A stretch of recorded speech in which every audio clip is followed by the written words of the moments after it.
नमस्कार साथियों, मेरा नाम है एसएन भारती और आपका स्वागत है Nikhil coaching centre and Sanvi GS channel के नए वीडियो में। आज है 17 नवंबर 2024। हम लोग 17 नवंबर 2024 से जितने भी करंट अफेयर्स के महत्वपूर्ण क्वेश्चन बन सकते हैं उस सभी पर डिस्कस करेंगे। पीडीएफ आप हमारे टेलीग्राम चैनल से डाउनलोड कर सकते हैं, जिसका लिंक मैंने इस वीडियो के डिस्क्रिप्शन में दे दिया है, तो आप इस लिंक पर जाकर टेलीग्राम चैनल ज्वाइन कर सकते हैं। चलिए शुरुआत करते हैं हम लोग पहले क्वेश्चन से। पहला क्वेश्चन है, राष्ट्रीय प्रेस दिवस प्रतिवर्ष कब मनाया जाता है? राष्ट्रीय प्रेस दिवस जो है प्रतिवर्ष 16 नवंबर को मनाया जाता है। वर्ष 1956 में प्रथम प्रेस आयोग ने एक ऐसा निकाय बनाने का निर्णय लिया जिसका काम जो है पत्रकारिता के नैतिक मूल्यों को बनाए रखना होगा, और इसके बाद 4 जुलाई 1966 को भारत में प्रेस परिषद की स्थापना की गई और इस परिषद ने 16 नवंबर 1966 को पूर्ण रूप से कार्य करना शुरू किया। तब से लेकर अभी तक प्रत्येक वर्ष 16 नवंबर को जो है भारतीय पत्रकारिता दिवस मनाया जाता है। और इस साल राष्ट्रीय प्रेस दिवस 2024 की थीम क्या है? तो थीम जो है प्रेस का बदलता स्वरूप है। तो राष्ट्रीय प्रेस दिवस भारत में प्रतिवर्ष कब मनाया जाता है? यह 16 नवंबर को मनाया जाता है। और अंतर्राष्ट्रीय प्रेस स्वतंत्रता दिवस, यह भी क्वेश्चन पूछा जाता है कि अंतर्राष्ट्रीय प्रेस स्वतंत्रता दिवस कब मनाया जाता है? यह जो है 3 मई को मनाया जाता है। भारत में प्रेस को लोकतंत्र का चौथा स्तंभ माना जाता है। बात करें विश्व प्रेस स्वतंत्रता सूचकांक में भारत किस स्थान पर है? तो 2024 के विश्व प्रेस स्वतंत्रता सूचकांक में जो है भारत 180 देशों में 159वें स्थान पर है। तो 2024 विश्व प्रेस स्वतंत्रता सूचकांक में जो भारत 159वें स्थान पर है। नॉर्वे प्रथम स्थान पर है, डेनिश दूसरे स्थान पर है और स्वीडन जो है तीसरे स्थान पर है। वहीं उत्तर कोरिया पायदान में सबसे निचले स्तर पर है। क्वेश्चन यह भी पूछा जाता है, संविधान के किस आर्टिकल के तहत प्रेस की स्वतंत्रता निहित है?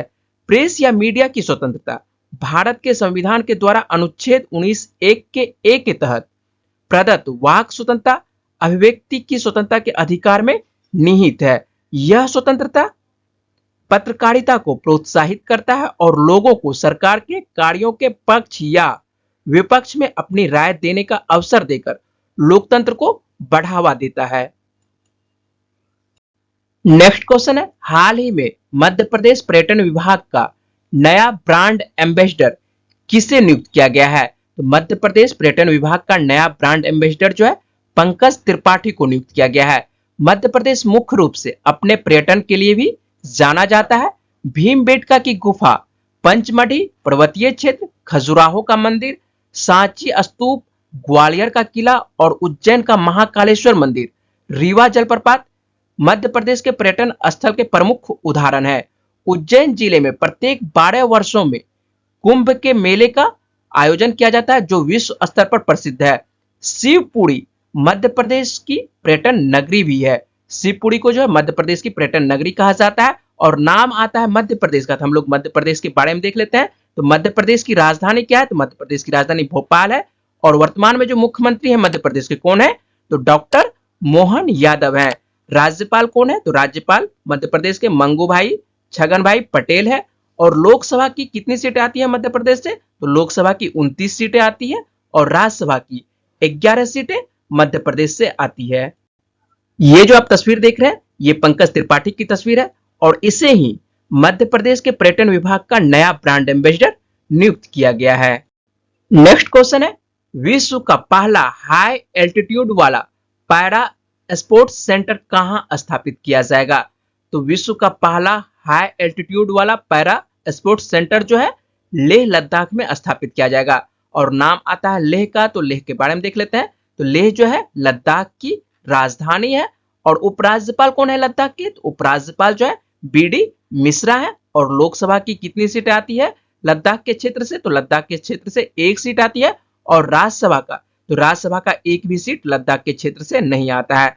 और केंद्र शासित प्रदेश लद्दाख में जो है अब 7 जिले हैं। पहले लद्दाख में जो है केवल 2 जिला हुआ करता था, लेह और कारगिल हुआ करता था, लेकिन अब जो है 7 जिला बना दिया गया है। तो कौन कौन सा जिला लेह में बनाया गया है? आइए इसके बारे में देख लेते हैं। तो सबसे पहला लेह और कारगिल, जास्कर, द्रास, साम, नुब्रा और चांगथांग। तो ये जो जास्कर है, द्रास है, साम है, नुब्रा है और चांगथांग, ये 5 जो है नए जिले हैं आपको लद्दाख के। तो आप लोगों को यह भी जो है 2024 का ही प्रश्न है, तो यह भी आप लोगों को याद रखना है। नेक्स्ट क्वेश्चन है, भारतीय नौसेना द्वारा पैन इंडिया तटीय रक्षा अभ्यास सी विजिल 2024 का आयोजन कहां किया जा रहा है? तो इसका आयोजन जो है मुंबई में किया जा रहा है। भारतीय नौसेना की पश्चिमी नौसेना कमान 20 से 21 नवंबर तक तटीय सुरक्षा तैयारी अभ्यास सी विजिल 2024 का आयोजन करेगी और यह जो है कहां पर आयोजन होगा? तो यह जो है मुंबई में इसका आयोजन किया जाएगा।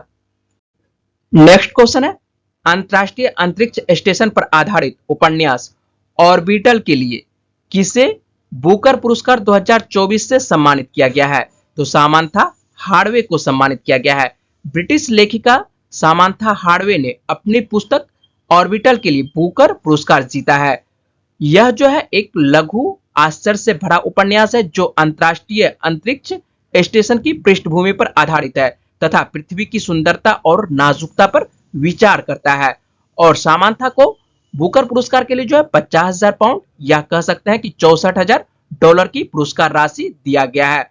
और बुकर पुरस्कार की स्थापना कब होती है? तो बुकर पुरस्कार की स्थापना जो है 1969 में इंग्लैंड की बुकर मैकोनल कंपनी के द्वारा की गई थी। ये जो आप तस्वीर देख रहे हैं ये ब्रिटिश लेखिका सामांथा हार्वे की तस्वीर है और इनके हाथ में जो यह पुस्तक है यह ऑर्बिटल पुस्तक है और इसी पुस्तक के लिए इन्हें बुकर पुरस्कार 2024 से सम्मानित किया गया है। और इस पुस्तक में जो है अंतरराष्ट्रीय अंतरिक्ष स्टेशन की पृष्ठभूमि पर आधारित है यह पुस्तक तथा इसमें पृथ्वी की सुंदरता और नाजुकता पर विचार करती है यह पुस्तक। और आपको जब भी मौका मिले यह पुस्तक पढ़ने की कोशिश करिएगा, आपको पृथ्वी के बारे में बहुत सी जानकारी प्राप्त होगी। नेक्स्ट क्वेश्चन है, राष्ट्रीय विधिक सेवा प्राधिकरण के नए कार्यकारी अध्यक्ष के रूप में किसे नियुक्त किया गया है? तो राष्ट्रीय विधिक सेवा प्राधिकरण के नए कार्यकारी अध्यक्ष के रूप में जो है न्यायमूर्ति भूषण रामकृष्ण गवई को नियुक्त किया गया है। और ये जो आप तस्वीर देख रहे हैं ये न्यायमूर्ति भूषण रामकृष्ण गवई की तस्वीर है और इन्हें ही राष्ट्रीय विधिक सेवा प्राधिकरण, जिसे शॉर्ट में नालसा कहा जाता है, नालसा का फुल फॉर्म क्या होता है?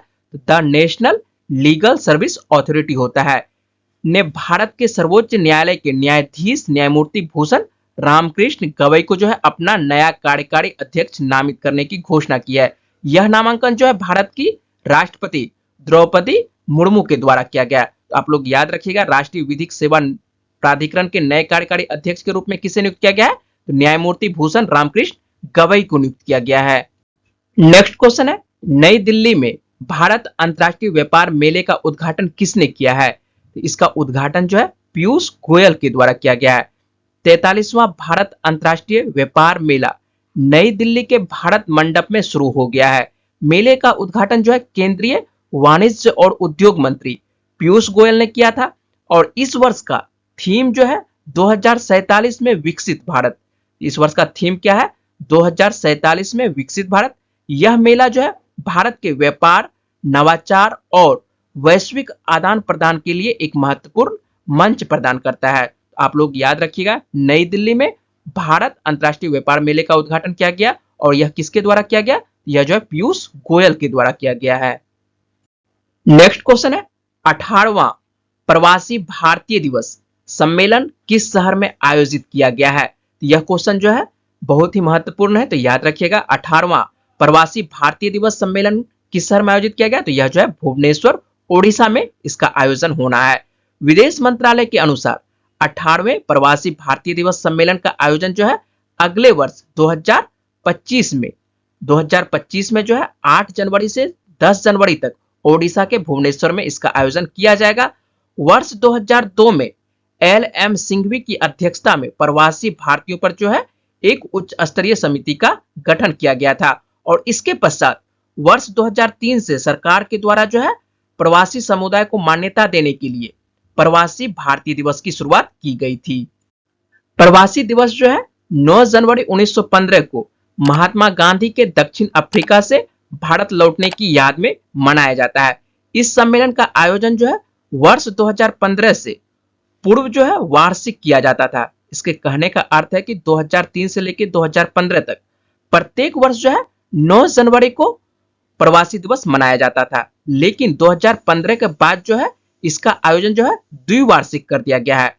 2-2 वर्षों के बाद किया जाता है, 2015 से, उसके बाद 2017, 2017 के बाद 2019, 19 से आपको 21, 21 से 23, 23 से इस बार जो आने वाला है 25, तो 25 में इसका आयोजन किया जाएगा। तो आप लोग याद रखिएगा कि इसका आयोजन इस बार 2025 में कहां पर होने वाला है, यह जो है ओडिशा के भुवनेश्वर में इसका आयोजन किया जाएगा। नेक्स्ट क्वेश्चन है, संयुक्त राष्ट्र जलवायु परिवर्तन सम्मेलन कहां आयोजित किया जा रहा है? तो संयुक्त राष्ट्र जलवायु परिवर्तन सम्मेलन जो है बाकू अजरबैजान में आयोजित किया जा रहा है। और इस वर्ष जो है 29वां संयुक्त राष्ट्र जलवायु परिवर्तन सम्मेलन, जिसे कि हम लोग कोप 29 के नाम से जानते हैं, इसका आयोजन बाकू अजरबैजान में हो रहा है। पर्यावरण से जुड़े इस कार्यक्रम में भारत समेत करीब 200 देश भाग ले रहे हैं। कृषि परिवर्तन के प्रति सबसे अधिक सुझाव देश के लिए जलवायु परिवर्तन का नया लक्ष्य तय करने पर मुख्य रूप से जो है ध्यान केंद्रित किया जाएगा। और इस सम्मेलन में भारत को जो है अपना पक्ष प्रस्तुत करने के लिए 18-19 नवंबर का समय दिया गया है। नाम आता है अजरबैजान का, तो हम लोग अजरबैजान के बारे में भी देख लेते हैं। तो अजरबैजान की राजधानी क्या है? तो अजरबैजान की राजधानी बाकू है। और यहाँ पर जो मुद्रा चलती है यह मनात मुद्रा चलती है। और वर्तमान में प्रधानमंत्री कौन है? तो अली असदोव है। और अजरबैजान जो है किस महाद्वीप के अंतर्गत आता है? तो अजरबैजान जो है भौगोलिक दृष्टि से यह जो है आपको एशिया महाद्वीप के अंतर्गत आता है। और यह जो है एशिया और यूरोप के बीच में आपको यह देश आपको दिखाई पड़ेगा, अजरबैजान, जिसकी राजधानी क्या है? बाकू है। और यहीं पर जो है जलवायु परिवर्तन संबंधित कोप 29 का सम्मेलन इस बार किया जा रहा है। नेक्स्ट क्वेश्चन है, हाल ही में विस्तारा एयरलाइंस का विलय किसके साथ किया गया है? तो विस्तारा एयरलाइंस का विलय जो है एयर इंडिया के साथ किया गया है। आप लोग याद रखिएगा कि विस्तारा एयरलाइंस जो है अब जो है एयर इंडिया के नाम से ही जाना जाएगा। विस्तारा का विलय किस में कर दिया गया है? तो विस्तारा का विलय जो है एयर इंडिया में कर दिया गया है। पिछले वीडियो में मैंने आप लोगों से प्रश्न पूछा था, हाल ही में मॉरिशस के नए प्रधानमंत्री कौन बने हैं? तो मॉरिशस के जो नए प्रधानमंत्री बने हैं डॉक्टर नवीन राम गुलाम बने हैं। अधिकांश छात्रों ने इसका आंसर जो है कमेंट बॉक्स में सही दिए हैं। हम लोग आज का प्रश्न देख लेते हैं, भारत के 51वें मुख्य न्यायाधीश के रूप में किसने शपथ ली है? इसका सही जवाब क्या है वो जल्दी से आपको कमेंट बॉक्स में बताना है। और मुझे उम्मीद है कि इस वीडियो में मैंने जितने भी इंपॉर्टेंट क्वेश्चन पर बात की है वो पॉइंट्स आपको समझ में आए होंगे। अगर आपको वीडियो अच्छी लगी तो वीडियो को लाइक करिएगा, शेयर करिएगा और अपने दोस्तों को वीडियो के बारे में बताइएगा। और चैनल को सब्सक्राइब अवश्य कर लीजिएगा, जिससे कि आपको प्रत्येक दिन करंट अफेयर्स मिलता रहे। चलिए मिलते हैं आप लोगों से अगली वीडियो में। तब तक के लिए अपना ख्याल रखिएगा, पढ़ते रहिए। वीडियो में बने रहने के लिए बहुत बहुत शुक्रिया, धन्यवाद।